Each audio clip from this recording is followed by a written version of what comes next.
Misk Original.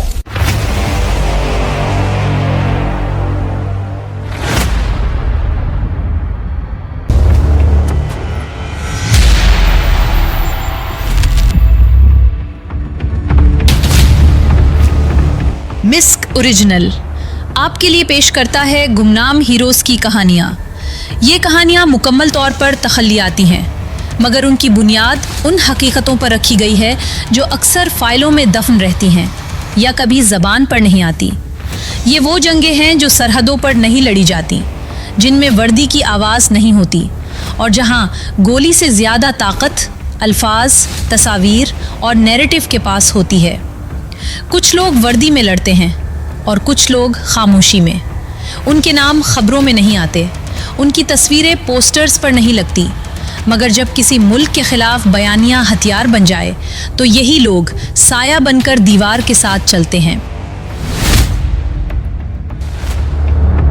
मैं हूं मारिया, एक पाकिस्तानी जासूस। अगर आप मिस्क ओरिजिनल पर नए हैं तो ये जान लीजिए, यहाँ कहानियाँ शोर से शुरू नहीं होती। यहाँ कहानियाँ आहिस्ता आहिस्ता दिमाग के अंदर जगह बनाती हैं। मेरे पिछले मिशंस में ना हमेशा गोलियाँ चली हैं, ना हर दुश्मन सामने आया, क्योंकि कुछ दुश्मन सामने आकर नहीं, पर्दे के पीछे बैठकर जंग लड़ते हैं।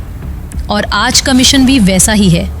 एक ऐसा शहर जो दुनिया को रोशनी दिखाता है मगर खुद खामोशी से ऑब्जर्व करता है। एक ऐसी इमारत जहाँ मीडिया बनाया नहीं जाता, इस्तेमाल किया जाता है। और एक ऐसी जंग जिसमें गलत वक्त पर बोलना सही वक्त पर हार मानने के बराबर होता है। अगर आपको ये कहानी महसूस हो तो लाइक करें, शेयर करें और सब्सक्राइब करना मत भूलिए, क्योंकि यहाँ हर मिशन के इख्तिताम पर सिर्फ कहानी ख़त्म नहीं होती।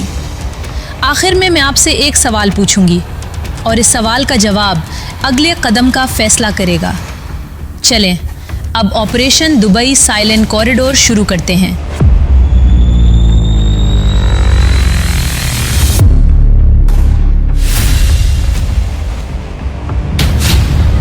बर्लिन में मिशन बर्लिन शैडो सेल मुकम्मल हुए। 5 माह गुजर चुके थे और ये 5 माह किसी कामयाब मिशन के बाद मिलने वाले सुकून की अलामत नहीं थे, बल्कि एक ऐसी खामोशी थे जिसमें इदारे की सांस तो चलती रहती है मगर आवाज़ बंद हो जाती है। ना कोई नया ऑर्डर, ना कोई खुफिया पैगाम, ना किसी हैंडलर का महफूज चैनल पर मामूली सा कोड। ऐसे वक्फे में एक फील्ड ऑपरेटिव जानता है कि ये खामोशी इख्तिताम नहीं बल्कि अगले मरहले से पहले का बोझल सांस है। जिंदगी बज़ाहिर नॉर्मल हो चुकी थी। नोए के साथ गुजारा हुआ वक्त, यूनिवर्सिटी का आखिरी सेमेस्टर और बर्लिन की वो गलियां जिन्हें मैं अब किसी सयाह की तरह नहीं बल्कि एक ट्रेंड ऑब्जर्वर, बल्कि दुरुस्त लफ्ज़ों में कहूँ तो एक शिकारी की आंख से देख चुकी थी। अब शहर मेरे लिए नक्शा था। लोग, हरकत करती फाइलें और मामूल के रास्ते, पोटेंशियल एस्केप रूट्स। नॉर्मल होना एक अदा थी और मैं वो अदा पूरे डिसिप्लिन के साथ निभा रही थी। उस दिन भी सब कुछ मामूल के मुताबिक था। बर्लिन में मैं अपने फ्लैट के करीब वाक़े पार्क में जॉगिंग कर रही थी, सांसें हमवार, कदम नाप तोल कर और दिमाग को खाली रखने की एक जानबूझकर की गई मगर नाकाम कोशिश के साथ। ट्रेनिंग हमें सिखाती है कि जिस्म को मसरूफ़ रखकर जहन को साकिन रखा जाए, मगर कुछ जहन खामोशी को कबूल नहीं करते। अचानक मेरे बराबर में एक जर्मन शख्स दौड़ने लगा। उसकी रफ्तार मेरी रफ्तार से हम आहंग थी, ना तेज़ ना सुस्त। उसने मेरी तरफ देखा तक नहीं, मगर बिल्कुल आम लहजे में बोला, फातिमा 03, हाउ आर यू। ये वो लम्हा था जब जिस्म के अंदर बिजली सी दौड़ी, मगर चेहरे पर उसका कोई निशान नहीं आया। यही फ़र्क होता है आम इंसान और इदारे के लिए तैयार किए गए फ़र्द में। मैंने रिगार्डलेस कम किए बगैर सांसों के उतार चढ़ाव को काबू में रखते हुए जवाब दिया, I am sorry, I don't think I know you, who are you. वो हल्का सा मुस्कुराया, जैसे यही जवाब उसकी तवक्को थी। वेरी गुड, उसने कहा, you are extremely disciplined, not even a flicker on your face. फिर उसके लहजे में नरमी ख़त्म हुई और हिदायत आ गई। Keep running with me, walkers ahead, parking lot right side. ये थी वो एक्सप्रेशन जिस पर सवाल नहीं किया जाता बल्कि अमल किया जाता है।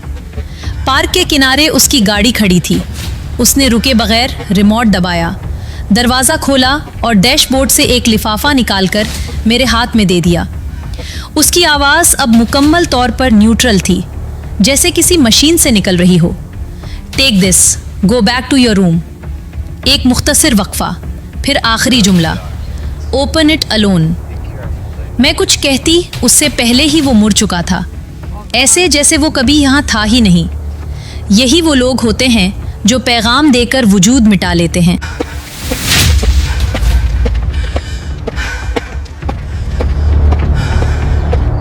मैं वापस फ्लैट पहुंची तो दिल पूरी कुव्वत से धड़क रहा था।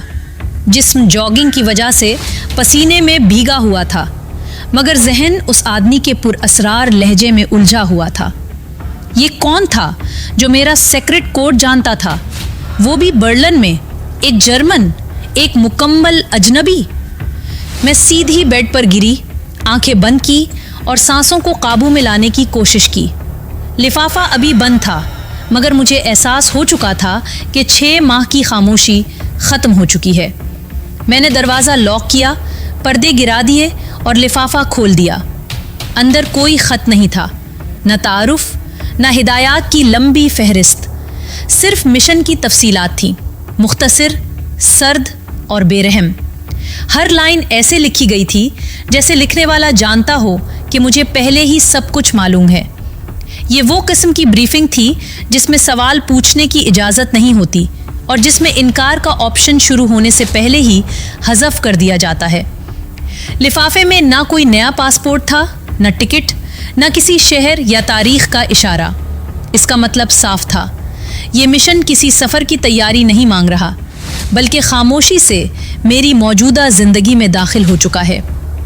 मैंने एक एक लाइन जहन में महफूज की, क्योंकि ये वो मालूमात थी जो कागज़ पर नहीं, सिर्फ याददाश्त में ज़िंदा रखी जाती हैं। लिफाफा खाली हुआ तो मैंने कागज़ात एक एक करके जलाना शुरू किए, बग़ैर जल्दी, बग़ैर हिचकिचाहट। आग की रोशनी में लफ्ज़ मिटते रहे और हिदायत राख बनती गईं। राख मुकम्मल होने तक मैं वहीं खड़ी रही, क्योंकि मिशन उसी लम्हे शुरू होता है जब ब्रीफिंग ख़त्म कर दी जाती है। आखिर में मेरे हाथ खाली थे और मैं जान चुकी थी कि ये मिशन मेरे सामान से नहीं, मेरे वजूद से शुरू हो चुका है।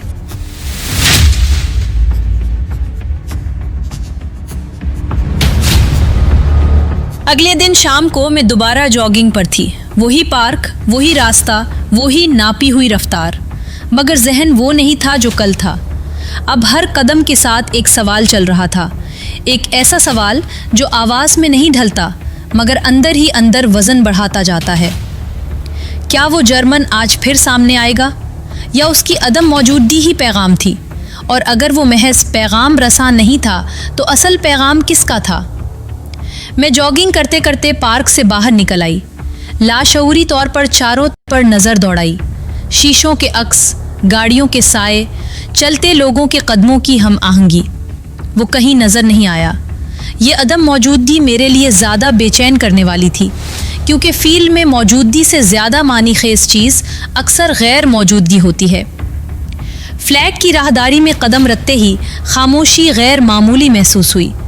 ये वो खामोशी नहीं थी जो खाली जगहों में होती है, बल्कि वो खामोशी थी जो किसी चीज़ के गलत होने की खबर देती है। मैं दरवाजे के सामने रुक गई। चाबी हाथ में थी, मगर जहन ने एक लम्हा मांगा। तरबियत हमें सिखाती है कि ऐसे लम्हों में मंतक पीछे हट जाती है और तजुर्बा आगे आता है।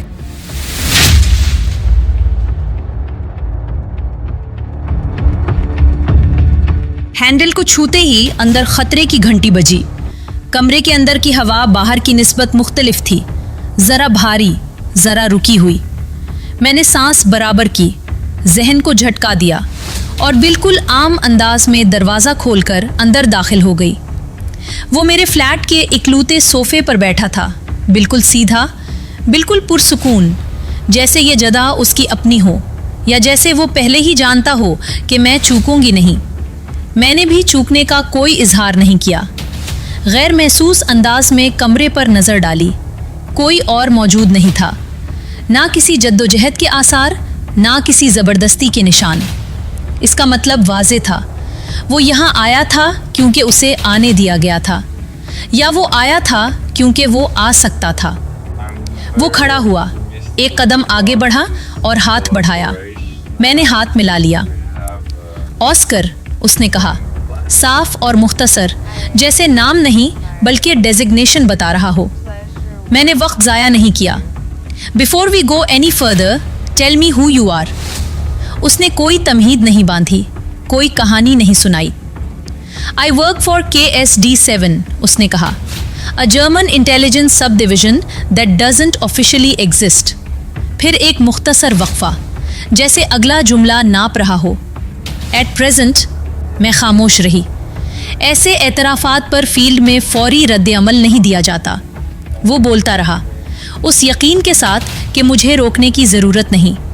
मैं मिशन बर्लिन शैडो सेल के बारे में जानता हूँ, मैं ऐतान के बारे में जानता हूँ, और मैं बिल्कुल जानता हूँ कि आपको कहाँ तैनात किया गया।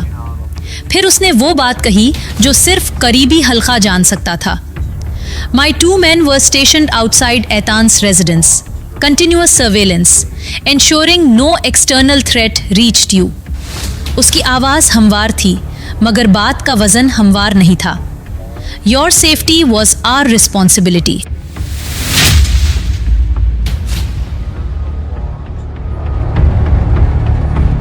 यहाँ कोई दावा नहीं था, सिर्फ इत्तला थी। उसने खामोशी से मेज़ पर एक पैकेट रखा।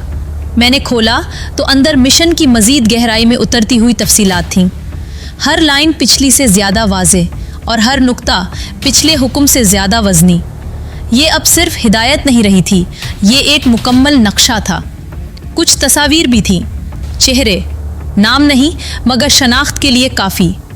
यही वो लोग थे जिन तक मुझे पहुंचना था, जिनके करीब जाना मिशन का हिस्सा था और जिन तक रसाई असल इम्तिहान।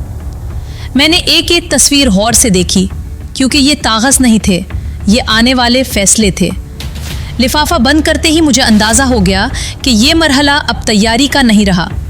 मिशन खामोशी से हरकत में आ चुका था। ऑस्कर ने मेरी आंखों में देखकर सीधा कहा, you will vacate this apartment with in 48 hours.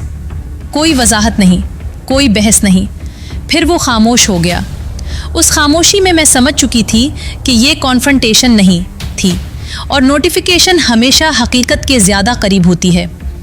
मैंने कोई सवाल नहीं पूछा, क्योंकि कुछ सवालों के जवाब मिशन के दौरान खुद सामने आ जाते हैं, और ये मिशन अब मेरे दरवाजे के अंदर दाखिल हो चुका था।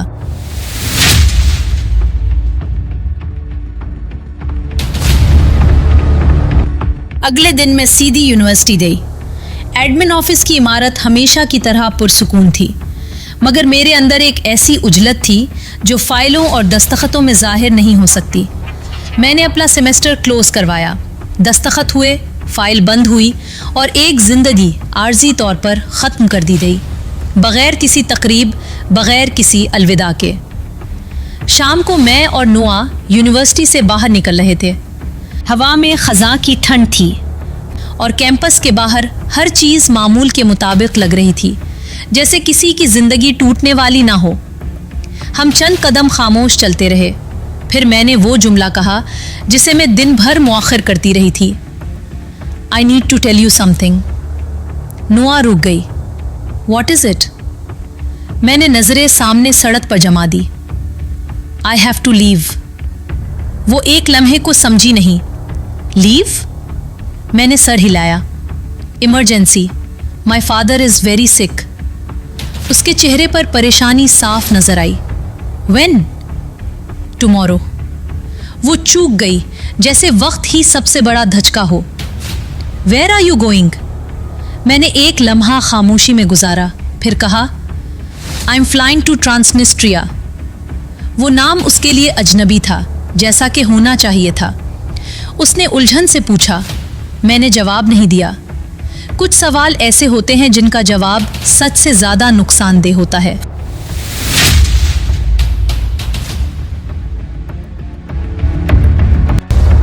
रात को वो अकेली मेरे फ्लैट आई।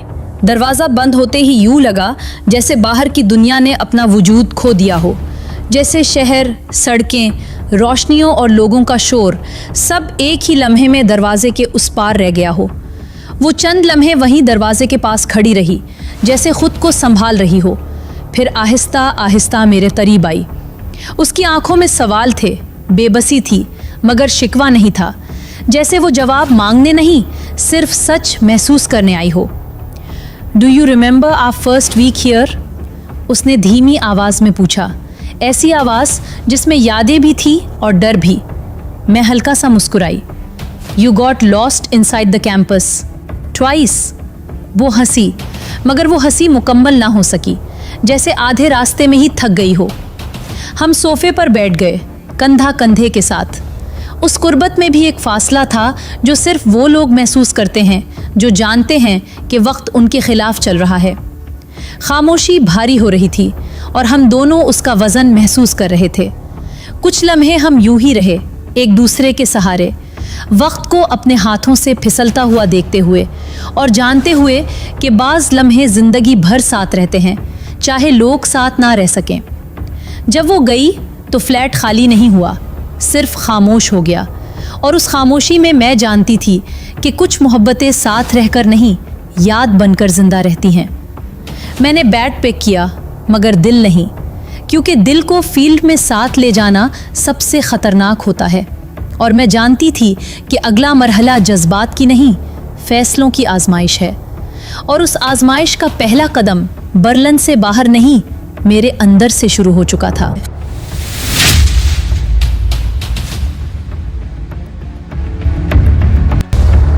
सुबह 10 बजे ठीक सिक्योर चैनल पर चीफ का मुख्तसर मगर डिसिसिव पैगाम आया, यू कैन ट्रस्ट ऑस्कर। बस इतना ही, न वजाहत, ना पस मंज़र, ना इजाफी हिदायत। इदारा जब किसी पर एतमाद की इजाज़त देता है तो वो जिम्मेदारी भी साथ मुंतकिल कर देता है। मैंने पैगाम डिलीट किया, फ़ोन बंद किया और जान लिया कि अब वापसी का रास्ता बंद हो चुका है। 11 बजे मैं एक टैक्सी में बैठी थी। फ्लैट खाली हो चुका था, बैग हल्का रखा था और ज़िंदगी एक बार फिर ट्रांजिट मोड में आ गई थी। टैक्सी ने तकरीबन 20 मिनट बाद मुझे मुकर्ररा मकाम पर उतारा। एक क्वाइट कैफ़े, मरकज़ी शोर से ज़रा हटकर, वो जगह जहाँ लोग आते हैं मगर याद नहीं रखते। ऑस्कर पहले से मौजूद था, न चौकना न रस्मी सलाम। उसने बस सर हिलाया, बिल पे किया और मुझे अपनी गाड़ी की तरफ इशारा किया। मैं बगैर सवाल उसके साथ बैठ गई। गाड़ी बर्लिन से बाहर निकली तो शहर पीछे रहने लगा और मेरे लिए यही निशानी काफ़ी थी कि एक मरहला मुकम्मल हो चुका है।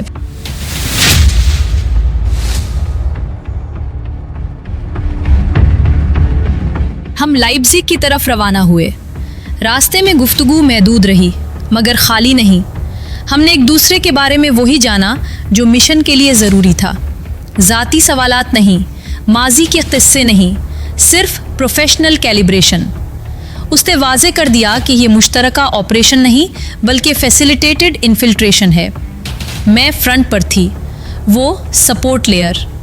बैनुल-अक़वामी जासूसी मिशंस पर बात हुई, मीडिया मैनिपुलेशन, कॉरपोरेट कवर्स और वो सॉफ्ट वॉर टेक्निक्स जो आज बंदूक से ज़्यादा कारामद हो चुकी हैं।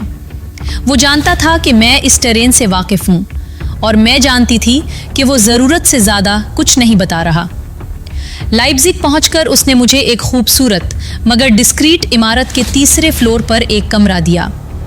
ये बर्लिन वाले फ्लैट से बड़ा था, मगर मकसद एस्थेटिक नहीं था, एनोनिमिटी थी। उसने मुझे अपना नंबर दिया, बस एक जुमला कहा, if anything feels off you call, no hesitation. फिर उसने एक USB मेरे हाथ में दी और बग़ैर अलविदा कहे चला गया। ऐसे लोग अलविदा नहीं करते क्योंकि उनका जाना हमेशा आर्जी होता है।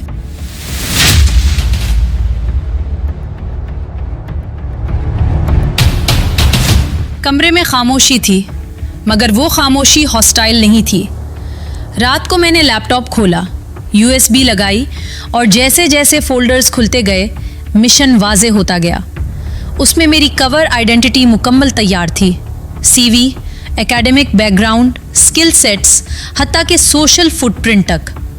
सब कुछ इतनी बारीकी से तैयार किया गया था कि झूठ को सच बनने में वक्त ना लगे। एक कंपनी का लिंक मौजूद था, मीडिया और सोशल मीडिया ऑपरेशंस चलाने वाली कंपनी, दुबई में रजिस्टर्ड, मगर इन्फ्लुएंस फुटप्रिंट यूरोप और साउथ एशिया में फैला हुआ। जैसे जैसे मैं फाइलें पढ़ती गई, तस्वीर साफ होती गई। इस बार किसी एम्बेसी, किसी मैदान या किसी डायरेक्ट टारगेट में दाखिल नहीं होना था। इस बार एक कंपनी के अंदर जाना था और कंपनी के जरिए नैरेटिव के अंदर। ये काम मैं बर्लिन के फ्लैट से नहीं कर सकती थी। लाइप्जिग को कवर सिटी के तौर पर मुंतखब किया गया था क्योंकि जॉब एप्लीकेशन इसी शहर से दिखाई जानी थी। पूरा डिजिटल ट्रेल यही बताता कि मैं 1 महीना लाइप्जिग में ऑनलाइन जॉब हंट कर रही हूँ। डेस्परेशन नहीं, पैटनेस के साथ। मिशन अब पूरी तरह सांस लेने लगा था।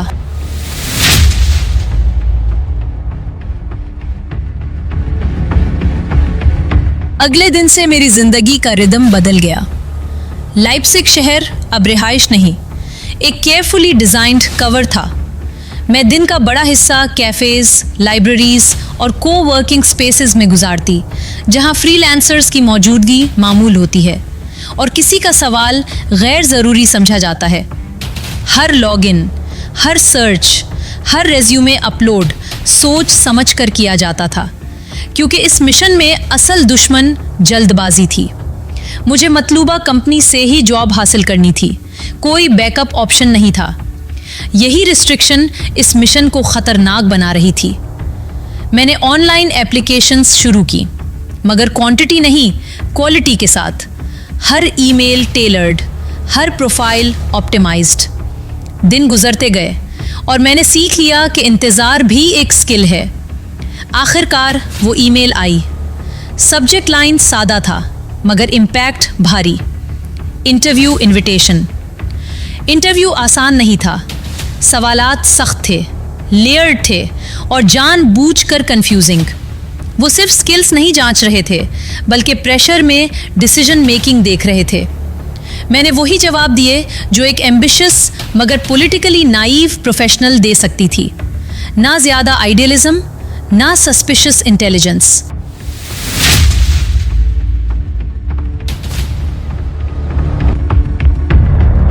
चंद दिन बाद दूसरा इंटरव्यू हुआ। इस बार टोन बदल चुका था। दुबई आने की बात हुई। कंपनी ने वीज़ा प्रोसेस का जिक्र किया, टाइमलाइंस बताईं और एक्सपेक्टेशंस क्लियर कर दी। मैंने इंटरेस्ट जाहिर किया, ईगरनेस नहीं। यही वो फाइन लाइन थी जिस पर मिशन खड़ा था। लाइप्जिग में 1 महीना मुकम्मल होने के करीब था और कवर परफेक्टली अलाइन हो चुका था। मेरी डिजिटल फुटप्रिंट अब यही बता रही थी कि मैं बर्लिन से मूव हो चुकी हूँ, लाइप्जिग में सेटल हो रही हूँ और करियर शिफ्ट के लिए तैयार हूँ। हर चीज़ लॉजिकल थी, बिलीवेबल थी। रात को जब मैं लैपटॉप बंद करती तो एक लम्हे के लिए खामोशी में बैठती। नोआ की याद अब शोर नहीं मचाती थी, बस एक डिस्टेंट प्रेजेंस की तरह महसूस होती थी। मैं जानती थी कि मैंने सही फैसला किया है, चाहे उसकी कीमत ज़ाती क्यों ना हो। ऑस्कर कभी कभार शॉर्ट मैसेजेस भेजता, कोई एडवाइस नहीं, बस कंफर्मेशन कि सिस्टम इंटैक्ट है। वो अब पसे मंजर में चला गया था और यही उसका किरदार था।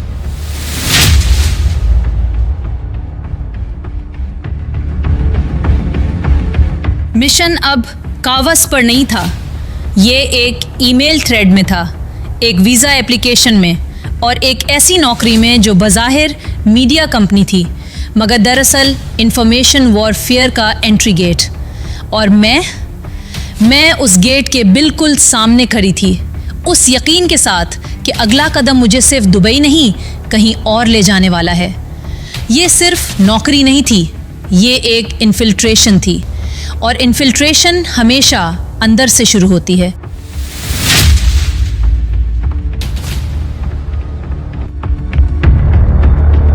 ऑस्कर वक्त पर आया, ना 1 मिनट पहले ना 1 मिनट बाद। उसने दरवाज़ा बंद होते ही बैग मेज़ पर रखा और बगैर किसी तमहीद के जर्मन पासपोर्ट मेरी तरफ सरका दिया। नाम वही था जो कवर के लिए तय हो चुका था, लीना वेबर। शनाख्त वाज़ेह, मुस्तकिल और मुकम्मल थी। पाकिस्तानी निजात जर्मन, लेप्जिग में पैदा हुई, वहीं प्ली बढ़ी। मीडिया 3 और डिजिटल कम्युनिकेशन में तालीम और BIGM से सोशल मीडिया डायनामिक्स पर स्पेशलाइजेशन। पासपोर्ट हाथ में लेते ही मैंने उसका वजन महसूस किया। ये महज दस्तावेज नहीं थी, ये अगले मरहले की इजाज़त थी। ऑस्टन ने मुख्तसर ब्रीफ दी, कोई कहानी नहीं, कोई नसीहत नहीं, बस इतना। दुबई में कंपनी की साख्त लेयर्ड है। Front Afghan Indian partnership program, मगर ऑपरेशनल इन्फ्लुएंस इंडियन है। उसने ये भी वाजे किया कि मेरा कवर लेब्जिग सेंट्रिक रहेगा। बर्लिन का कोई जिक्र नहीं, पाकिस्तान का कोई डायरेक्ट लिंक नहीं। मैंने सर हिला दिया। ऐसे मकामात पर सवाल कम और अमल ज़्यादा ज़रूरी होता है।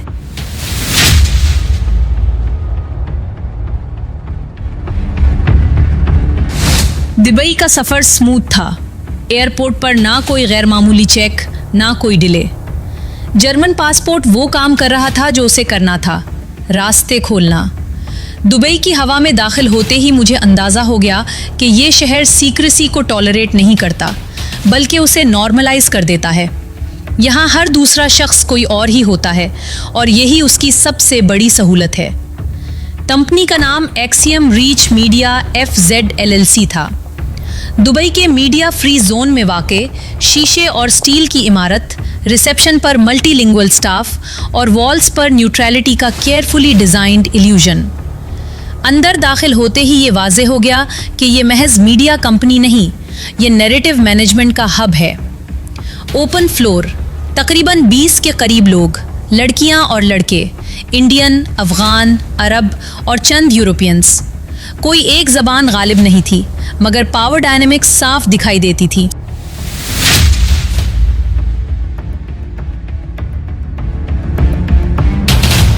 HR ऑन बोर्डिंग फॉर्मल था, मगर इंटरव्यू असल इम्तिहान था। मुझे कॉन्फ्रेंस रूम में ले जाया गया जहां जनरल मैनेजर मेरा मुंतज़िर था।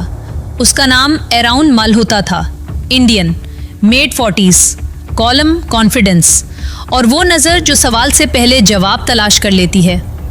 उसने हैंडशेक किया, बैठने का इशारा दिया और बग़ैर किसी वार्म अप के बात शुरू कर दी। यू आर फ्रॉम लाइप्ज़िग, उसने कहा। German but Pakistani roots, interesting combination. मैंने वही टोन रखी जो कवर के लिए ज़रूरी थी, neither defensive not proud. It gives perspective, मैंने कहा, स्पेशली इन मीडिया। उसने CV पर उंगली रखी। BIGM, social media narratives, political communication.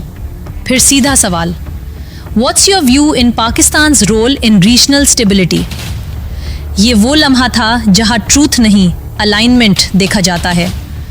मैंने वही जवाब दिया जो पाकिस्तान में बैठे डिसइल्यूजन वॉइसेस और US/यूरोप में बैठे सूडो एनालिस्ट देते हैं, मेजर्ड, क्रिटिकल और इंस्टीट्यूशनली एक्यूजिटरी।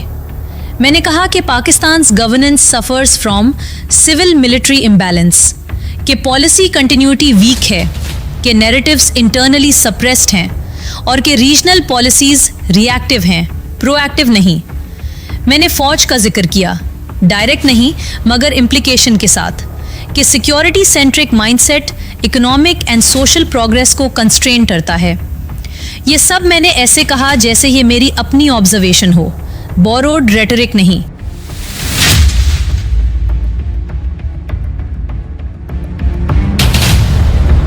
अरविंद मल्होत्रा खामोशी से सुनता रहा। उसने ना इंटरप्ट किया ना नॉट किया। फिर उसने अगला सवाल फेंका, एंड इंडिया। मैंने बैलेंस रखा, ओवर्ट प्रेज नहीं, कंपैरेटिव फ्रेमिंग। मैंने कहा कि India understands narrative power better, global media में पोजीशनिंग स्ट्रॉन्ग है और डिजिटल डिप्लोमेसी अग्रेसिवली एग्जीक्यूटेड है, मगर इंटरनल कॉन्ट्रडिक्शंस भी हैं। ये कहना ज़रूरी था ताकि मैं ब्लाइंड पार्टिजन ना लगूं। उसने तीसरा सवाल पूछा और वो असल था, व्हाट अबाउट अफगानिस्तान। मैंने कहा कि Afghanistan is no longer a country, it's a content battlefield. यहाँ पेन सेल होता है, विक्टिमहुड मोनेटाइज होती है और whoever controls the story controls the aid, the sympathy and the leverage. ये जवाब डेलिबरेट था क्योंकि यही एक्सियम रीच मीडिया का कोर बिजनेस था।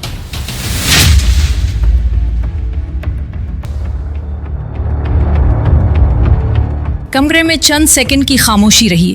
फिर अरविंद ने फाइल बंद की और हल्का सा मुस्कुराया। यू अंडरस्टैंड द इकोसिस्टम, उसने कहा। That's rare. उसके बाद टेक्निकल क्वेश्चंस आए। Campaign structuring, audience segmentation, crisis amplification और नैरेटिव सीडिंग। मैंने हर जवाब प्रैक्टिकल रखा, टेक्स्ट बुक नहीं। मैंने बताया कि कैसे सेंटिमेंट को ऑर्गेनिकली पुश किया जाता है, कैसे आउटरीच साइकिल्स मैनेज किए जाते हैं और कैसे मिस इन्फॉर्मेशन को प्लॉजिबल डाउट में बदला जाता है। ये वो ज़बान थी जिसे वो समझते थे। इंटरव्यू ख़त्म हुआ तो वो खड़ा हुआ। वेलकम टू एक्सियम रीच, उसने कहा। We'll start your onboarding immediately. मैं 100% पास हो चुकी थी, ना शक ना शर्त।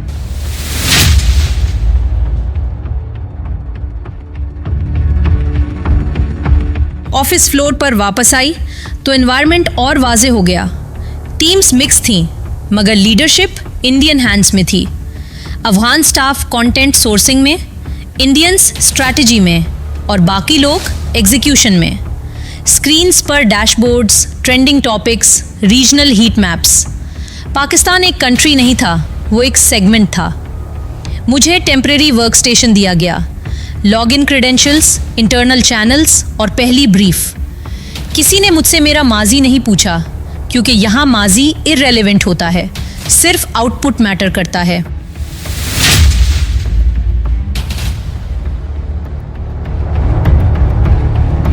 शाम को जब मैं ऑफिस से निकली तो दुबई वैसा ही था, रोशन, मसरूफ और बेखबर।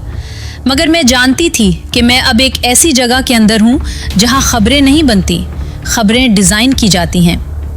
लीना वेबर ऑफिशियली एम्प्लॉयड थी, मगर मारिया जानती थी कि इन्फिल्ट्रेशन मुकम्मल नहीं हुई, ये सिर्फ एंट्री थी। असल काम अब शुरू होना था।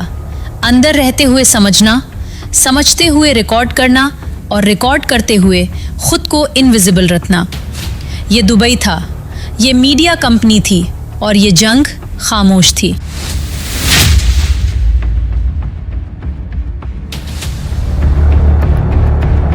दुबई में दिन एक जैसे गुजरते थे। सुबह दफ्तर जाना, मुकर्ररा वक्त पर वर्क स्टेशन संभालना, डैशबोर्ड्स देखना, ब्रीफ पढ़ना और शाम को खामोशी से अपने कमरे में वापस आ जाना। बज़ाहिर ये एक सादा कॉर्पोरेट रूटीन थी, मगर मैं जानती थी कि ऐसी रूटीन्स ही असल में मिशन का पर्दा बनती हैं। रात को मैं सोती कम थी, ज़्यादातर वक्त जहन में अनफोल्डिंग पैटर्न्स को तरतीब देती रहती थी, क्योंकि फील्ड में असल काम दिन से ज़्यादा रात को होता है। चंद हफ्तों में मैंने वाज़े तौर पर महसूस किया कि अरविंद मल्होत्रा मुझ पर ट्रस्ट करने लगा था। ये एतमाद किसी रस्मी तारीफ में ज़ाहिर नहीं होता, ये टोन में आता है, फॉलो अप क्वेश्चंस में और उस दिलचस्पी में जो वो मेरे काम पर लेने लगा था। वो मुझे सिर्फ एग्जीक्यूट करने वाला एसेट नहीं समझ रहा था, बल्कि प्लानिंग लेयर में देख रहा था। यही वो मरहला था जहां इन्फिल्ट्रेशन वाकई शुरू होती है।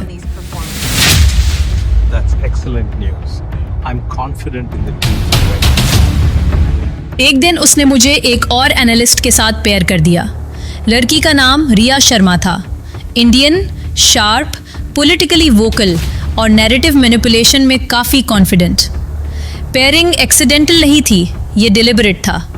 हमें क्लियर टास्क दिया गया। एक हफ्ते के अंदर अंदर मेन स्ट्रीम मीडिया और सोशल मीडिया से ऐसे स्टेटमेंट्स कलेक्ट करना जो पाकिस्तानी हों, मगर पाकिस्तान और पाकिस्तान फ़ौज के ख़िलाफ़ बयानियाँ दे रहे हों। नेम्स नहीं चाहिए थे, आइडेंटिटीज़, रीच और एम्प्लीफिकेशन पोटेंशियल मतलूब था। हमने काम शुरू किया। हमने ऐसे पाकिस्तानी शहरियों के बयानात निकाले जो ख़ुद को डिसिडेंट इंटेलेक्चुअल्स कहते थे, मगर उनका डिस्कोर्स और मुकम्मल तौर पर पाकिस्तान सेंट्रिक हॉस्टिलिटी पर मबनी था। कुछ फॉरेन रेसिडेंसी से बोल रहे थे, कुछ लोकल थे, मगर नैरेटिव बोरोड था। ख़ास तौर पर बलूची ग्रुप्स के स्टेटमेंट्स को प्रायोरिटाइज किया गया।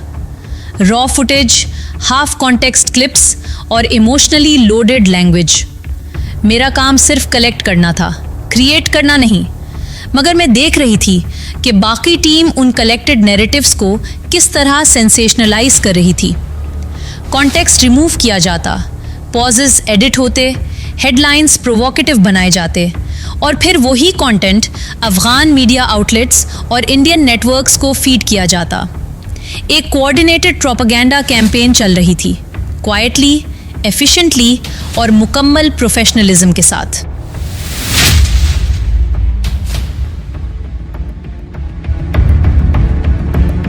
ये सब कुछ मैं अपनी आंखों के सामने देख रही थी और यही वो मकाम था जहां मेरे अंदर का ज़ब्त वाकई आजमाइश में पड़ा। मेरी रगों में खून की रफ्तार तेज हो रही थी, मगर चेहरे पर कोई तब्दीली नहीं आई। हुब्बुल वतनी नारा नहीं होती, वो तहम्मुल होती है। मैं जानती थी कि एक गलत रिएक्शन, एक माइक्रो एक्सप्रेशन पूरा कवर खतरे में डाल सकती है। मैं खामोश रही, ऑब्जर्व करती रही और रिकॉर्ड करती रही, क्योंकि मिशन का तकाजा यही था। एक दोपहर अचानक इंटरनल नोटिफिकेशन आई। तमाम एम्प्लॉयज़ में से सिर्फ 5 लोगों को कॉन्फ्रेंस रूम में रिपोर्ट करने का कहा गया। ना एजेंडा दिया गया, ना ड्यूरेशन। ये सिलेक्शन खुद एक सिग्नल थी। मैं जानती थी कि अब हम नॉइज़ लेयर से निकलकर कोर लेयर में जा रहे हैं। कॉन्फ्रेंस रूम में एक बड़ी स्क्रीन ऑन थी, लाइट्स डिम थीं, ब्लाइंड्स आधे गिरे हुए। अरविंद मल्होत्रा हेड पोजीशन पर बैठा था। उसने रस्मी टोन में कहा, today will be meeting our big boss online. ये लफ्ज़ कैजुअल था मगर असर हैवी। हम सब बैठ गए। कमरे में खामोशी थिक हो गई। चंद लम्हों बाद स्क्रीन पर कनेक्शन इस्टेब्लिश्ड हुआ। पहले ब्लर्ड इमेज, फिर फोकस एडजस्ट हुआ और फिर वो चेहरा सामने आ गया। मेरा जिस्म एक लम्हे के लिए मुंजमद हो गया। सांस खुद ब खुद शैलो हो गई, मगर मैंने फ़ौरन कंट्रोल रीगेन कर लिया। वो वाहिद वली था, वही चेहरा जिसकी तस्वीर इदारे ने मुझे दिखाई थी, वही तस्वीर जिसे मैं बर्लिन में अपने फ्लैट में जला चुकी थी, मगर जो मेरे जहन में नक्श हो चुकी थी। अफ़गान मिलिटेंट ग्रुप का सरबराह, पाकिस्तान में खुदकुश हमलों, बम धमाकों, मासूम शहरियों को निशाना बनाने, अफवाज पर हमलों और अगवा बराए तावान में मतलूब। इस स्क्रीन पर वो किसी जंगजू की तरह नहीं बैठा था। वो काम था, कंपोज्ड, जैसे कोई सीईओ क्वार्टरली मीटिंग एड्रेस कर रहा हो। इसी लम्हे मिशन मुकम्मल तौर पर वाज़े हो गया।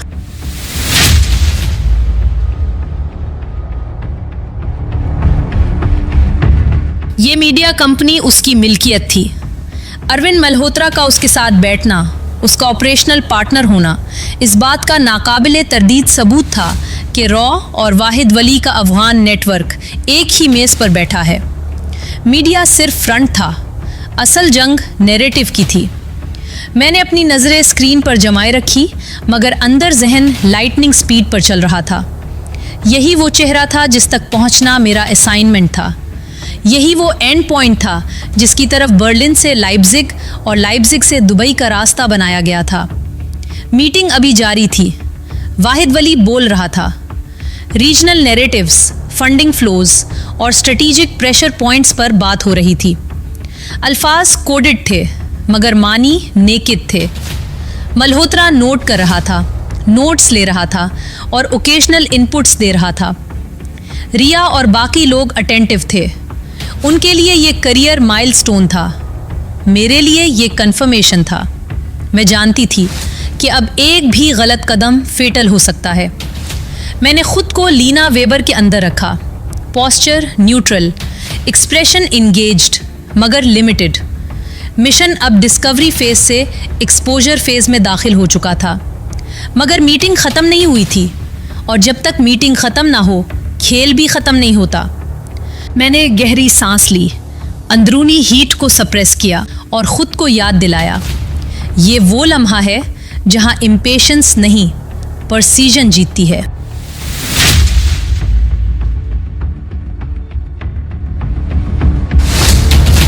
कॉन्फ्रेंस रूम में मीटिंग जारी थी, मगर अब ये सिर्फ एक कॉर्पोरेट ब्रीफिंग नहीं रही थी। वाहिद वली बोल रहा था और उसके अल्फाज किसी नज़रिए की नुमाइंदगी नहीं कर रहे थे, बल्कि एक मंसूबा थे, वाज़ेह, बेरहम और तवीलुल मुद्दत। उसकी आवाज़ में न जोश था न गुस्सा, बल्कि वो ठहराव था जो सिर्फ वो लोग रखते हैं जो खून को अददों में बदलना जानते हैं। उसने पाकिस्तान का जिक्र ऐसे किया जैसे वो एक रियासत नहीं बल्कि एक मसला हो। बलूचिस्तान को उसने एक अनफिनिश्ड प्रोजेक्ट कहा, एक ऐसा खित्ता जिसे उसके बकौल कुदरती तौर पर अलग होना चाहिए था। उसके अल्फाज में अलहदगी कोई जुर्म नहीं बल्कि एक इनएविटेबल करेक्शन थी। वो बोलता रहा और उसके साथ स्क्रीन पर स्लाइड्स बदलती रहीं, मैप्स, डेमोग्राफिक चार्ट्स और नैरेटिव टाइमलाइंस। ये सब कुछ एकेडमिक टोन में पेश किया जा रहा था, जैसे बात किसी यूनिवर्सिटी की कॉन्फ्रेंस में हो रही हो, ना कि एक जिंदा मुल्क को तोड़ने की मंसूबाबंदी।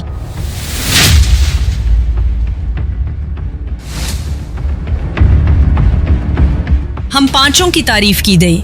हमें बताया गया कि हम फील्ड लेवल नैरेटिव सोल्जर्स हैं, कि हमारी मेहनत ने मीडिया नॉइस को डायरेक्शन दी है और ये कि आने वाले दिनों में हमें और ज़्यादा एग्रेसिव होना होगा। पाकिस्तान के खिलाफ बयानिए को उसने अंडर यूटिलाइज्ड रिसोर्स कहा और कहा कि उसे ग्लोबल कॉन्शियसनेस में परमानेंटली एम्बेड करना ज़रूरी है। मैं खामोश रही, नोटिस लेती रही और अपने चेहरे को वही रखा जो लीना वेबर का था, अटेंटिव, इंगेज्ड मगर इमोशनली डिटैच्ड। फिर अचानक उसने मेरा नाम लिया, लीना। उसने स्क्रीन से मुझे बराह रास्त मुखातिब किया। How are you? एक लम्हे के लिए वक्त रुक सा गया। कमरे में मौजूद बाकी लोग फौरन मेरी तरफ मुतवज्जे हुए। मैंने हल्का सा सर झुकाया, एक प्रोफेशनल स्माइल के साथ जवाब दिया, Based on the data, we anticipate sustained growth. The strategy is working. Agreed. Doing well, thank you. उसने मुस्कुराकर कहा, I am glad you are part of our group. फिर वो जुमला आया जिसने अंदर की हर तह को अलर्ट कर दिया, you are Pakistani by origin and German by upbringing, you can be very useful to us. उसने तवक्कुफ किया, फिर ऐसे बोला जैसे ये कोई कैजुअल इम्कान हो, in the coming days you may even have to visit Pakistan.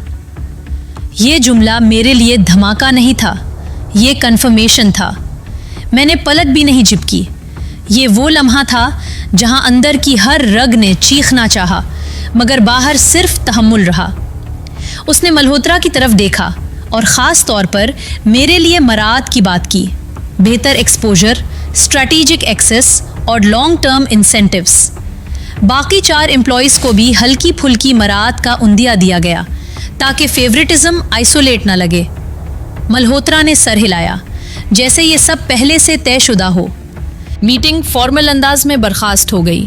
Screens of हुई, लाइट्स रोशन हो गईं और लोग कैजुअल गुफ्तगू में वापस आ गए, जैसे अभी किसी मुल्क के टुकड़े करने पर बात नहीं हुई हो।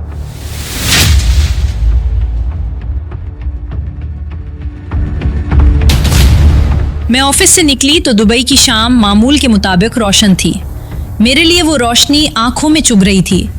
कमरे में पहुंची, दरवाज़ा बंद किया, कपड़े बदले, खुद को इजी आउटफिट में डाला जैसे ये एक आम दिन हो। फिर मैंने फ़ोन उठाया, स्पेशल सिक्योर मेथड इस्तेमाल किया, वही जिसे हम वेदर प्रोटोकॉल कहते हैं। मैंने खुफिया अल्फाज में पैगाम भेजा, desert storm confirmed, falcon alive, nest operational, southern wind supported by eastern current. ये अल्फाज बराह रास्त कुछ नहीं कहते थे मगर मतलब वाज़े था। वाहिद वली जिंदा है, रॉ के साथ मुंसलिक है और इसी कंपनी का मालिक है। जवाब फौरन आया, कोई जज्बात नहीं, कोई हैरत नहीं, सिर्फ हिदायत। Forecast accepted, track the falcon's shadow, pin point roost, no deviation. यानी तस्दीक हो गई है, हर सूरत लोकेशन ट्रेस करो, इसका सुराख लाजिम है। मैंने फ़ोन बंद किया, लम्हा भर के लिए आंखें बंद की और ख़ुद को याद दिलाया कि अब जज्बात की गुंजाइश ख़त्म हो चुकी है।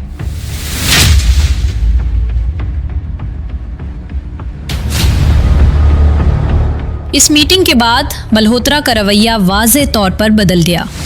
वो अब मुझसे इनफॉर्मल अंदाज में बात करने लगा था, मुझे साइड डिस्कशंस में शामिल करता और कभी कभार ऐसे सवाल पूछता जो ट्रस्ट बिल्डिंग के लिए होते हैं, ना कि मालूमात के लिए।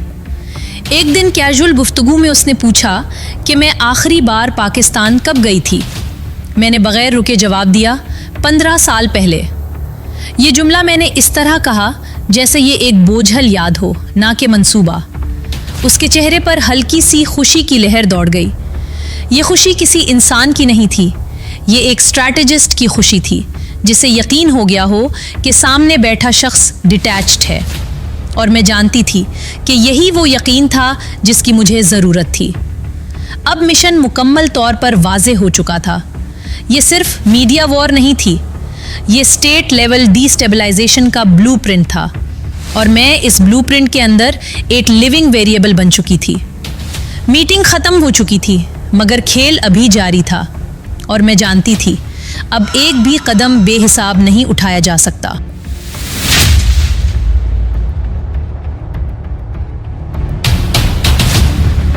दुबई में दिन एक जैसे गुजरते थे, मगर एक जैसे दिन कभी एक जैसे नहीं होते।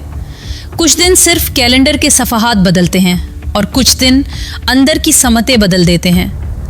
कॉन्फ्रेंस रूम वाली मीटिंग के बाद दफ्तर की फ़ज़ा बज़ाहिर मामूल पर आ गई थी, मगर मेरे लिए अब हर चीज़ के पीछे एक दूसरा मतलब खड़ा था। स्क्रीनें वही थी, लोग वही थे, कॉफ़ी की बो भी वही, मगर अब मुझे मालूम था कि इस इमारत के अंदर जो नैरेटिव तैयार किया जा रहा है वो महज कंटेंट नहीं, एक रियासत के खिलाफ मुसलसल दबाव की जंग है। और इस जंग के मरकज़ में वो चेहरा मौजूद है जिसकी तस्वीर मैंने बर्लिन में आग के हवाले कर दी थी, मगर जिसकी शक्ल मेरे जहन से कभी नहीं जली। मीटिंग होने के बाद चंद दिन तक मैंने खुद को डेलिबरेटली क्वाइट रखा। मैं जानती थी कि रिवील के बाद सबसे बड़ा ख़तरा इंथुजियाज़म नहीं बल्कि ओवर रिएक्शन होता है। जो लोग अंदर से जल रहे हों वो अक्सर जल्दी में कोई ऐसा कदम उठा देते हैं जो उनके कवर को बेनकाब कर देता है।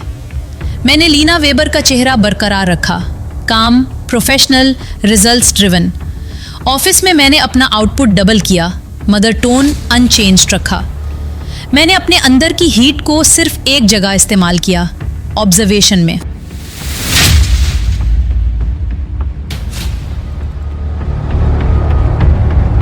अरविंद मल्होत्रा अब वाकई मेरे साथ नरम था। वो मुझे नए टास्क्स देता, साइड डिस्कशंस में शामिल करता, और कई बार उस अंदाज से देखता जैसे मैं किसी टीम मेंबर से बढ़कर एक लॉन्ग टर्म इन्वेस्टमेंट हूँ।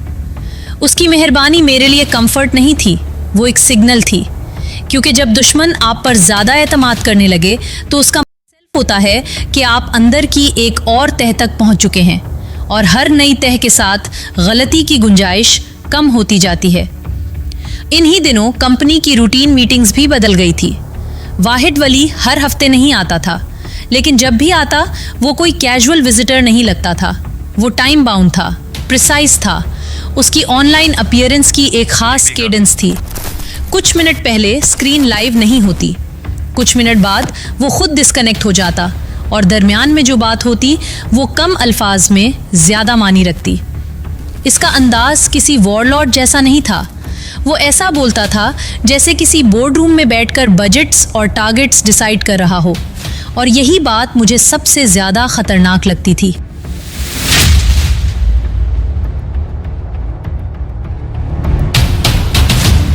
मैंने एक चीज़ नोट करना शुरू की, वो अचानक कभी नहीं आता था।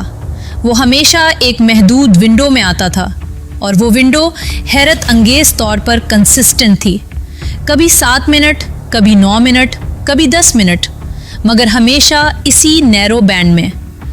मैंने पहले उसे मामूली इत्तेफाक समझा, मगर फील्ड में इत्तेफाक अक्सर मास्क होता है। जब कोई चीज़ बार बार एक ही तरीके से हो तो वो पैटर्न बनती है, और पैटर्न हमेशा किसी निज़ाम की खबर देती है। मैंने अपने नोटिस जहन में रखने शुरू किए, कागज़ पर नहीं, क्योंकि कागज़ एविडेंस छोड़ता है।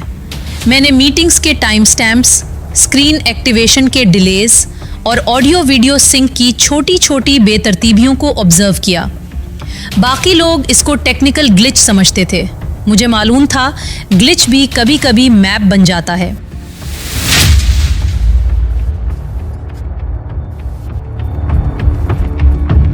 एक दिन मल्होत्रा ने मुझे और रिया शर्मा को कहा कि नेक्स्ट ऑनलाइन ब्रीफिंग के बाद पोस्ट मीटिंग एनालिटिक्स प्रिपेयर करनी है। ये वो डेटा था जो आम एम्प्लॉयज़ नहीं देखते। ये परमिशन आसानी से नहीं मिलती, ये ट्रस्ट का गेट होता है। मैंने अंदर ही अंदर उसे मौका समझा, मगर अपने चेहरे पर वही न्यूट्रलिटी रखी जैसे ये सिर्फ एक और कॉर्पोरेट असाइनमेंट हो। आधी मीटिंग आई, इसी डिम कॉन्फ्रेंस रूम में, वही बड़े स्क्रीन के सामने, लिमिटेड अटेंडीज। वाहिद वली कनेक्ट हुआ। उसने चंद मिनट बात की, डायरेक्शंस दी, प्रेशर पॉइंट्स पर गुफ्तगू की, और फिर जैसे ही डिस्कनेक्ट हुआ, स्क्रीन ब्लैक हो गई। कमरे में बातें शुरू हुई, लोग उठे, मगर मैंने अपनी नज़र मल्होत्रा के लैपटॉप और स्क्रीन लॉग्स की तरफ रखी। मैंने डायरेक्टली नहीं देखा, मैंने रिफ्लेक्शन से देखा। ये वो आदतें हैं जो हमें सिखाई जाती हैं। जब भी मुमकिन हो, एविडेंस की बजाय शैडो पकड़ो।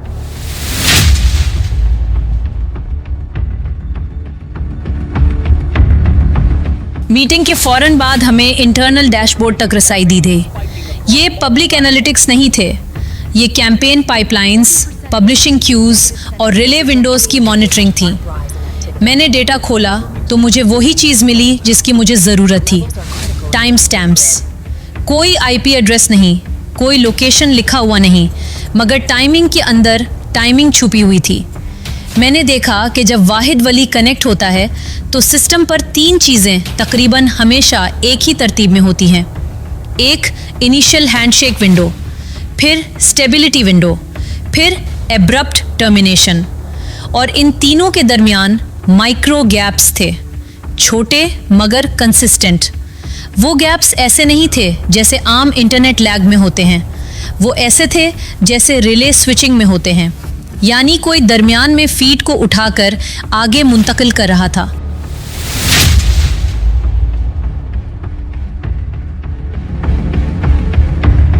यहाँ पर बहुत से लोग गलती करते हैं और हैक वाली कहानी डाल देते हैं। हकीकत यह है कि अक्सर बड़े लोग हैक नहीं होते, वो प्रिडिक्टेबल होते हैं। मैंने खुद को याद दिलाया कि मुझे सिस्टम तोड़ना नहीं, सिस्टम पढ़ना है। मैंने डेटा को अपने जहन में अरेंज किया और एक बुनियादी बात महसूस की। ये ग्लोबल सैटेलाइट नहीं लग रहा था। अगर ग्लोबल होता तो रैंडमनेस ज़्यादा होती, रूट वेरिएशन होता और लेटेंसी स्विंग्स वाइडर होते। यहाँ स्विंग्स कम थे, नैरो थे। ये किसी खास कॉरिडोर के अंदर ऑपरेट करने वाला रिले लूप था, जिसका फुटप्रिंट रीजनल था। मेरे अंदर एक सेंटेंस क्लियर हो गया, जैसे किसी ने अंदर लिख दिया हो। सिग्नल मूव करता है मगर शैडो नहीं बदलती। यानी वो लिंक रोटेट कर रहा है मगर सोर्स की हैबिचुअल पोजीशन एक ही जोन के अंदर तैद है। यही वो इनसाइट था जो इदारे के लिए काफ़ी हो सकता था। एग्जैक्ट पिन नहीं, लेकिन प्रोबेबिलिटी जोन। मैंने फौरन कुछ नहीं किया, मैंने वही किया जो एक ट्रेंड ऑपरेटिव करता है, पहले कंफर्म फिर कम्युनिकेट। मैंने अगली 2 अपीयरेंसेस तक सेम पैटर्न वेरीफाई किया, वही विंडो, वही रिले गैप्स, वही स्टेबिलिटी बैंड। अब मुझे यकीन था कि ये इत्तेफाक नहीं।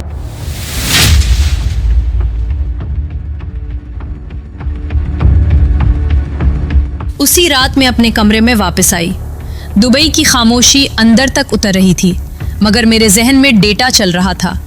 मैंने फ़ोन निकाला, सिक्योर मेथड इस्तेमाल किया और कोडेड मैसेज लिखा, मुख्तसर, बेज़रर मगर फुल मीनिंग के साथ। Falcon appears only when the sky repeats itself. The wind changes, the shadow doesn't. Corridor is narrow. ये अल्फाज मेरे बॉस के लिए वाज़े थे। वाहिद वली के लाइव विंडोज़ प्रिडिक्टेबल हैं, रीले लूप रीजनल है, लोकेशन जोन नैरो हो रही है। जवाब आया, पहले की तरह जज्बात से खाली मगर हिदायत से भरा हुआ। Understood, do not touch the sky, track the shadow, we need the roost. यानी कोई जल्दबाजी नहीं, कोई कॉन्फ्रंटेशन नहीं, सिर्फ ऑब्जर्वेशन डीपन करना है। और रूस्ट यानी उसका एक्चुअल हाइड आउट कन्फर्म करना है। मैंने फ़ोन बंद किया और चंद लम्हे वहीं बैठ गई। यहाँ पेट्रियोटिज्म जज्बाती नारा नहीं था, ये एक सख्त एहसास था जो ज़बान पर नहीं आता। मेरे अंदर खून की रफ्तार तेज़ थी मगर हाथ स्टेडी थे। मैंने अपनी खिड़की से दुबई की रोशनियाँ देखी और सोचा कि दुनिया कितनी आसानी से धोखे को नॉर्मल समझ लेती है। एक मतलूब आदमी स्क्रीन पर बिग बॉस बनकर बैठता है और लोग उसे बिजनेस स्ट्रैटेजी समझकर नोटिस लेते हैं, मगर मेरे लिए ये बिजनेस नहीं था। ये वतन के खिलाफ एक बाकायदा प्लान था और मैं उस प्लान के अंदर बैठकर उसका नक्शा पढ़ रही थी।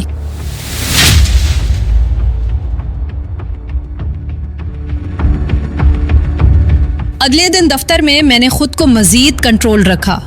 मल्होत्रा की मेहरबानी बढ़ रही थी और मैं जानती थी कि ट्रस्ट बढ़ने के साथ टेस्ट भी बढ़ेंगे। वो मुझे कैजुअली कहता, "You're getting sharper," और मैं हल्का सा मुस्कुरा देती, जैसे ये सिर्फ परफॉर्मेंस रिव्यू हो। अंदर में एक और चीज़ नोट कर रही थी। वो वाहिद वली के आने के बाद हमेशा अनयूजुअली एनर्जाइज्ड होता था, जैसे उसे पर्सनल वैलिडेशन मिलती हो। इसका मतलब ये था कि वो महज एम्प्लॉय नहीं, वो आइडियोलॉजिकल पार्टनर है, और आइडियोलॉजिकल पार्टनर्स अक्सर गलती करते हैं अपनी कामयाबी के नशे में। मैंने अपने जहन में अगला कदम लिखा। अगली मीटिंग में मुझे टेक्निकल नहीं, बिहेवियरल क्लू चाहिए।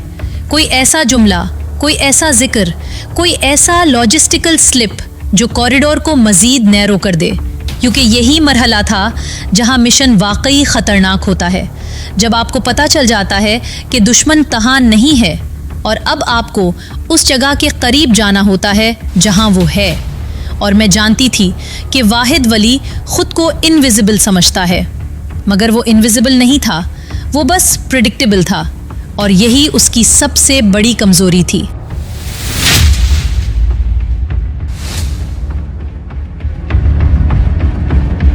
अगले चंद दिन दुबई में बज़ाहिर मामूल के मुताबिक गुजरे, मगर मेरे लिए ये दिन ऑब्जर्वेशन के थे, अमल के नहीं। कंफर्मेशन हो चुकी थी, अब जल्दबाजी की कोई गुंजाइश नहीं थी। मैंने खुद को डेलिबरेटली बैकग्राउंड में रखा, न ज़्यादा बोली न ज़्यादा विजिबल हुई। ऐसे मरहले पर असल ख़तरा ये नहीं होता कि आप कम दिखाई दें, बल्कि ये होता है कि आप ज़्यादा दिखाई देने लगें। वाहिद वली की ऑनलाइन अपीयरेंसेस अब मेरे लिए सिर्फ आइडियोलॉजी नहीं थी, बल्कि बिहेवियरल स्टडी थी। वो पहले की तरह टाइम बाउंड था, मगर अब उसके टोन में एक सटल चेंज था। वो हमें कन्विंस नहीं कर रहा था, वो अज्यूम कर रहा था कि हम कन्विंस हो चुके हैं। यही फ़र्क होता है रिक्रूटर और कमांडर में। इसी हफ्ते एचआर के ज़रिए एक मुख्तसर नोटिफिकेशन आई, selected team, conference room, restricted attendance. ये रिस्ट्रिक्शन नहीं थी, और रिस्ट्रिक्शन हमेशा एस्केलेशन की अलामत होती है।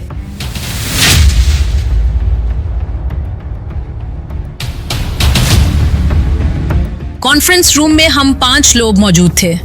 इस बार माहौल पहले से ज़्यादा कंट्रोल था। मल्होत्रा हेड पोजीशन पर बैठा था, मगर वो लीड नहीं कर रहा था, वो फैसिलिटेट कर रहा था। स्क्रीन ऑन हुई, कनेक्शन इस्टेब्लिश हुआ, और वही चेहरा सामने आया, वाहिद वली। इस बार उसने तवील तकरीर नहीं की, उसने पाकिस्तान या बलूचिस्तान पर नज़रियाती लेक्चर नहीं दिया, वो सब पहले हो चुका था। अब उसने ऑपरेशनल टोन इख्तियार किया। उसकी गुफ्तगू में अर्जेंसी नहीं थी, मगर डायरेक्शन थी। वो अगले मरहले की बात कर रहा था, जैसे सब कुछ पहले से तय हो। मीटिंग के दरमियान उसने अचानक मेरा नाम लिया, लीना। ये नाम अब नया नहीं था, मगर कॉन्टेक्स्ट नया था।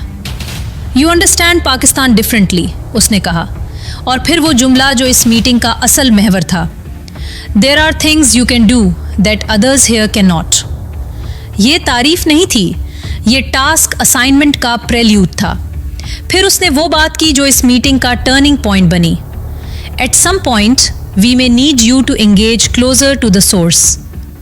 पाकिस्तान का नाम उसने बराह रास्त नहीं लिया, मगर सब समझ गए। ये दावत नहीं थी, ये डायरेक्शन का इशारा था। मैंने फ़ौरन कोई रद्द-ए-अमल नहीं दिया, ना एंथुजियाज़म ना हेजिटेशन, बस इतना कहा, that would require careful planning. ये जुमला सादा था, मगर इस दुनिया में सादगी सबसे महफूज जवाब होती है। वाहिद वली ने सर हिलाया। ऑफ कोर्स, उसने कहा, नथिंग इज़ रश्ड। ये रश्ड लफ्ज़ उसके लिए नहीं था, ये मेरे लिए रीअश्योरेंस था, ताकि मैं प्रेशर महसूस ना करूं। ये साइकोलॉजिकल मैनूवर था, और मैंने उसे नोट कर लिया।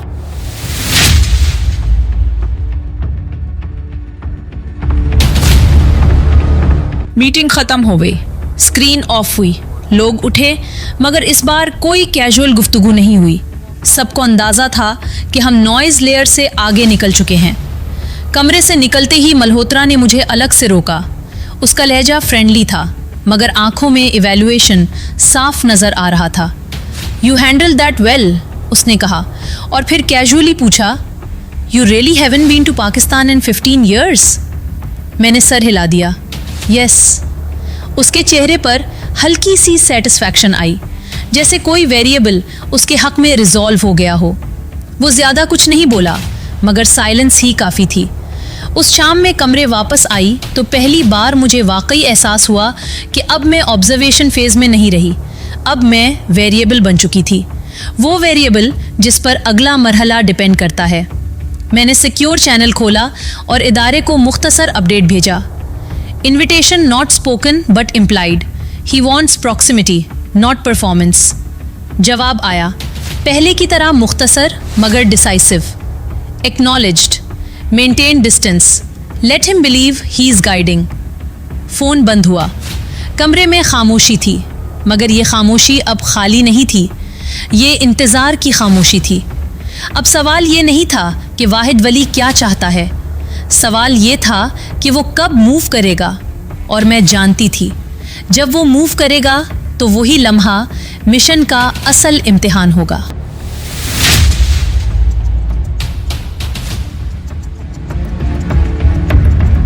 मैंने दुबई में अगले चंद दिन ऐसे गुजारे जैसे कुछ हुआ ही नहीं, हालांकि मेरे अंदर हर चीज़ बदल चुकी थी। ये फील्ड का उसूल है, जब आपके पास असल सच हो तो आपके चेहरे पर उसका साया नहीं आना चाहिए।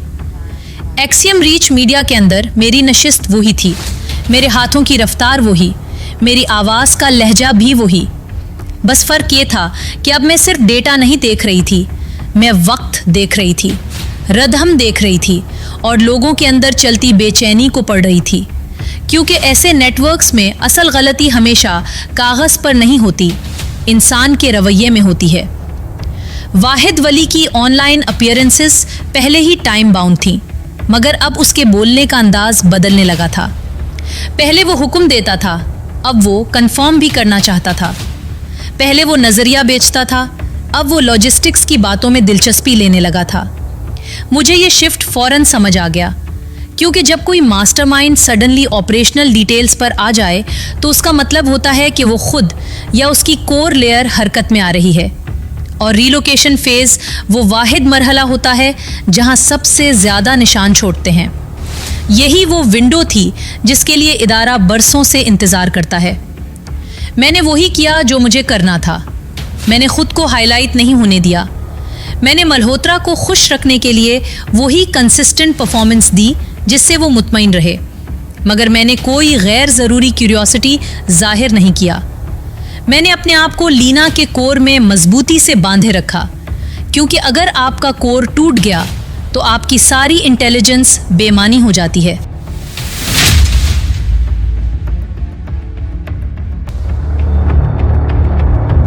इस दौरान मैंने एक वाज़े ऑपरेशनल रूटीन बना लिया। हर मीटिंग के बाद मैं खामोशी से 3 चीज़ें ऑब्जर्व करती। 1, कनेक्ट होने का एग्जैक्ट वक्त और उसके अंदर होने वाली मिनट लेवल तब्दीलियाँ। 2, मल्होत्रा के माइक्रो रिएक्शंस, वो किस जुमले पर रुक जाता है, किस जगह खुश होता है और किस जगह फौरन टॉपिक बदलता है। 3, ऑफिस के अंदर पाइपलाइन की हरकत, कौन सा कैंपेन सडनली फ्रीज हो रहा है, कौन सा एक्स्ट्रा अर्जेंसी के साथ पुश किया जा रहा है और कौन सी नैरेटिव पहले के मुकाबले में ज़्यादा डिफेंसिव हो गई है। ये चीज़ें कागज़ पर लोकेशन नहीं देती, मगर ये बताती हैं कि कोई कहाँ मूव कर रहा है और कब मूव करने वाला एक है। फिर वो लम्हा आया जिसने पूरे मिशन को ट्रिगर कर दिया। वाहिद वली का कनेक्ट विंडो अपनी हैबिचुअल जगह से सर गया। चंद मिनट की तब्दीली, मगर इतनी वाज़े कि उसे ग्लिच नहीं कहा जा सकता था। इसी के साथ रिले बिहेवियर में भी सटल शिफ्ट आया। पहले अपीयरेंस में पॉजेस प्रिडिक्टेबल थीं, मगर अब गैप्स में एक नई बेकायदगी थी, जैसे दरमियान के किसी लेयर ने रूट बदला हो।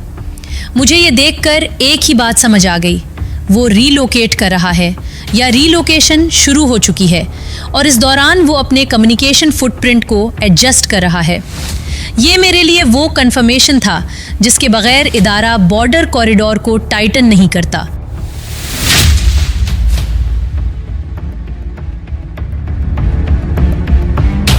मैंने इसी रात इदारे को सिक्योर चैनल पर कोडेड इंटेलिजेंस अपडेट भेजी। इस बार सिर्फ एक जुमला नहीं बल्कि मुख्तसर मगर एक्शनेबल इंडिकेटर्स की शक्ल में। मैंने वाज़े लिखा कि टारगेट की ऑनलाइन केडेंस शिफ्ट हुई है, रिले पैटर्न में चेंज है और बिहेवियरल टोन मूवमेंट रेडी है।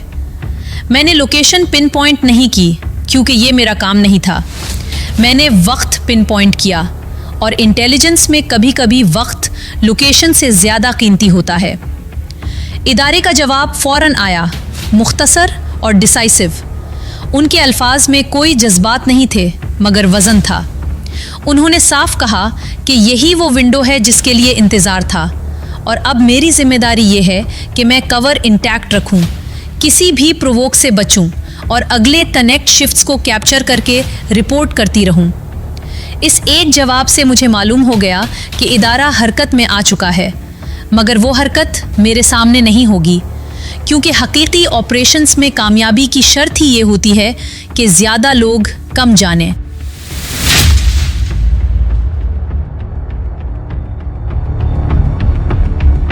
अगले चंद दिन मैंने ऑफिस को एक बेजान बॉक्स की तरह देखा जिसके अंदर मौजूद लोग खुद नहीं जानते थे कि उनके नीचे ज़मीन हिल रही है। अफगान और इंडियन नैरेटिव टीम्स पहले की तरह कंटेंट पुश कर रहे थे, मगर इस पुश में पहले जैसा कॉन्फिडेंस नहीं रहा था। मल्होत्रा बार बार शॉर्ट कॉल्स पर जाता, वापस आता तो आंखों में वो बेचैनी होती जो वो पहले छुपा लेता था। रिया शर्मा भी कम बोलने लगी थी। मैंने इस साइलेंस को नोट किया क्योंकि साइलेंस भी एक सिग्नल होता है, ख़ास तौर पर उन लोगों के लिए जो हमेशा बोलते रहते हैं। फिर कोलैप्स शुरू हुआ, मगर शोर के बगैर। अफ़गान मीडिया फीड्स में वो कोऑर्डिनेटेड हेडलाइंस जो रोज़ाना एक ही तरतीब से चलती थीं, अचानक इनकंसिस्टेंट होने लगी। इंडियन नैरेटिव पाइपलाइंस में टाइमिंग ड्रिफ्ट आने लगा। इंटरनल डैशबोर्ड्स पर कैंपेन अप्रूवल्स स्लो हो गए और कुछ हाई प्रायोरिटी फोल्डर्स लॉक्ड हो गए जिन तक पहले रसाई मुमकिन थी। ये सब कुछ दफ्तर के अंदर आईटी इशू के नाम पर एक्सप्लेन किया जा रहा था, मगर मैं जानती थी कि आईटी इशू सिर्फ बहाना होता है। हकीकत में नेटवर्क अपने आप को बचाने के लिए अंदर से दरवाजे बंद कर रहा था।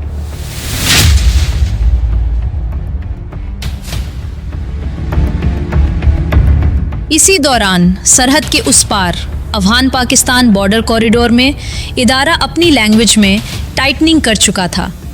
मुझे डिटेल्स नहीं दी गईं और यही दुरुस्त था, मगर मुझे इतना मालूम था कि अब वो जोन श्रिंक हो रहा है। जिस वक्त टारगेट रीलोकेट करता है वो अपने ट्रस्टेड कॉरिडोर्स इस्तेमाल करता है और ट्रस्टेड कॉरिडोर्स पैदा करते हैं। इदारा इसी प्रिडिक्टेबिलिटी को बंद करता है। एक रात मुझे एक और अपडेट मिला। टारगेट की अपीयरेंस ने दोबारा विंडो शिफ्ट किया था, मगर इस बार शिफ्ट डिफेंसिव था, जैसे कोई शख्स पकड़ा जाने से पहले अपना रास्ता बदलता है। मैंने ये अपडेट फ़ौरन इदारे तक पहुंचाया। फिर मैंने ख़ुद को मुकम्मल क्वाइट मोड में डाल दिया क्योंकि अब अगला कदम मेरा नहीं था। अब मुझे सिर्फ ये यकीनी बनाना था कि मैं एक्सियम रीच मीडिया के अंदर नॉर्मल रहूं, ताकि अगर कोई पोस्ट ऑपरेशन क्लीनअप हो तो मैं सस्पेक्ट लिस्ट में ना आऊं। और फिर वो हुआ जिसका नतीजा ऑफिस में जाहिर हुआ, मगर वजह किसी ने ही देखी। एक सुबह ऑफिस पहुंची तो फ्लोर्स पर गैर मामूली खामोशी थी। मल्होत्रा का दफ्तर बंद था। एचआर ने बताया कि अपर मैनेजमेंट अनअवेलेबल है। एम्प्लॉइज़ को कहा गया कि कुछ इंटरनल रिव्यूज़ की वजह से प्रोजेक्ट्स टेम्परेरली पॉज्ड हैं। इस पॉज के अंदर वही हकीकत थी जिसकी मुझे ज़रूरत थी। नेटवर्क का स्पाइन टूट चुका था।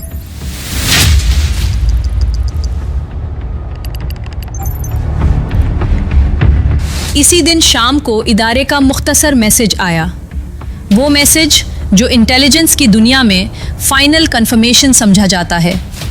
उन्होंने लिखा कि टारगेट ऑपरेशनली न्यूट्रलाइज्ड है और नेटवर्क डिस्ट्रप्टेड है।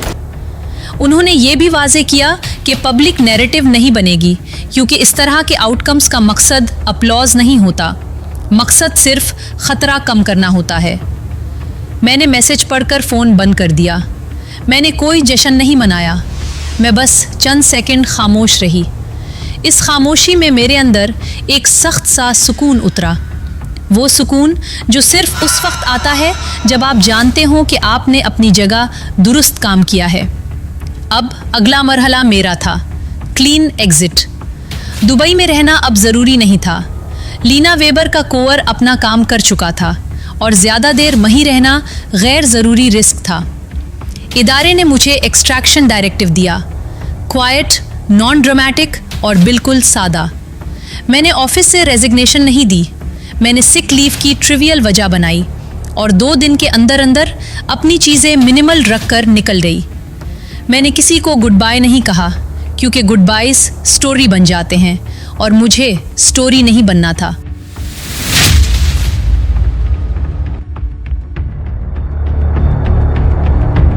जर्मनी वापसी का सफ़र स्मूथ रहा, मगर मेरे अंदर टेंशन ख़त्म नहीं हुई थी।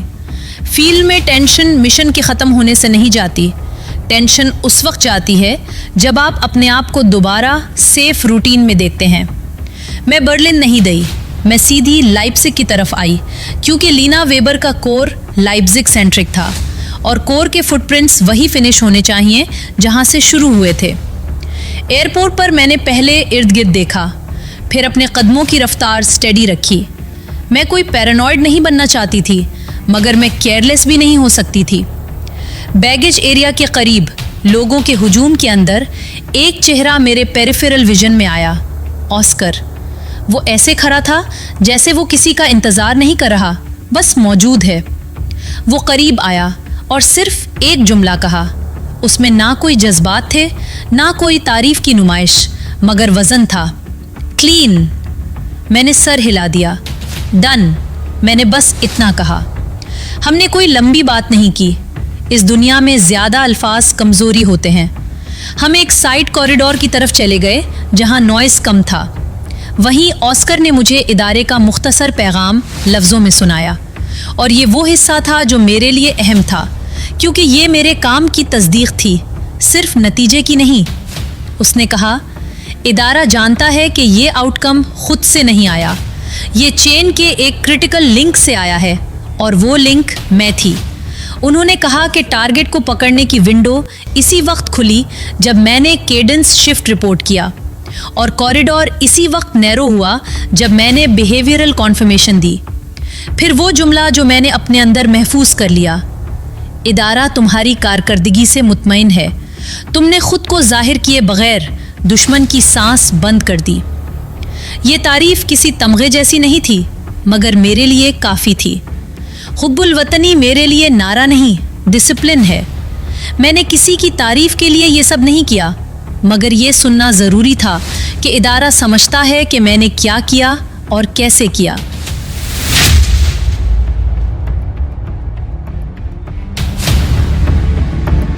मैं लाइप्जिग में वापस आई तो शहर वही था, मगर मेरे लिए वही नहीं था।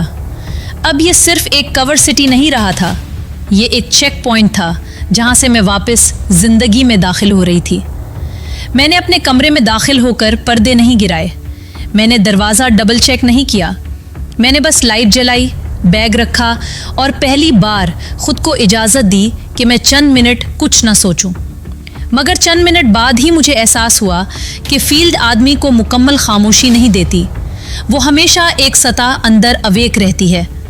मैं जानती थी कि दुनिया ख़त्म नहीं हुई, कोई फेरी टेल क्लोजर नहीं है, दुश्मन ख़त्म नहीं होते, सिर्फ नेटवर्क टूटते हैं।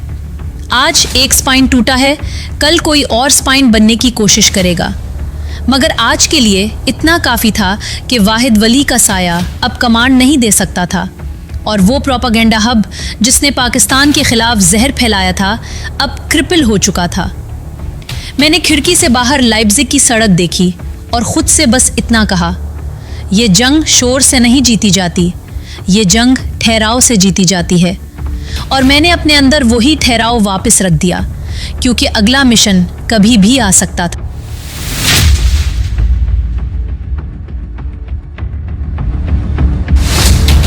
रात गहरी हो चुकी थी। मैं अपने बेड पर खामोश लेटी हुई थी।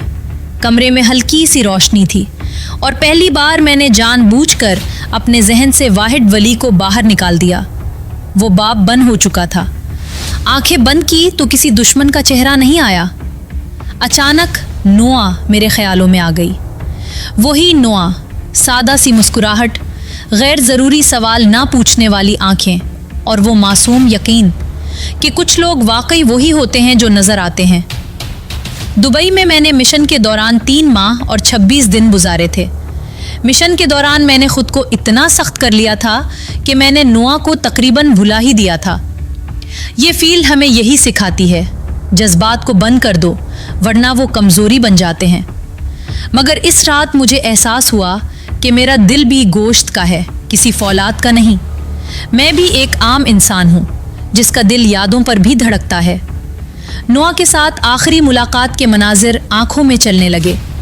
वो सवाल जो उसने कभी ज़बान से नहीं पूछा था मगर उसकी खामोशी में हमेशा मौजूद रहा। तुम वापस आओगी ना? मैंने उस दिन जवाब नहीं दिया था और शायद आज भी मेरे पास कोई आसान जवाब नहीं है। वो मेरे शहर से सिर्फ 2 घंटे की मुसाफत पर है। 2 घंटे जो बज़ाहिर कुछ भी नहीं, मगर बाज़ औक़ात यही 2 घंटे पूरी ज़िंदगी जितने भारी हो जाते हैं। मैं खुद से पूछने लगी, क्या मुझे नोए से मिलना चाहिए या कुछ रिश्ते याद बनकर ही महफूज रहते हैं? ये फ़ैसला मैं अकेली नहीं करना चाहती। अब मैं ये सवाल आपके हवाले करती हूँ। आप बताएं, क्या मुझे नोए से मिलना चाहिए या नहीं? कमेंट्स में ज़रूर लिखें। मैं वादा करती हूँ आपका फ़ैसला ही मेरा अगला कदम तय करेगा। अगर ये कहानी आपके दिल तक पहुंची है तो चैनल को सब्सक्राइब करें, वीडियो को लाइक करें और उसे शेयर करें, क्योंकि कुछ कहानियाँ सिर्फ सुनने के लिए नहीं होती, वो जीने के लिए होती हैं और शायद फैसला करने के लिए भी।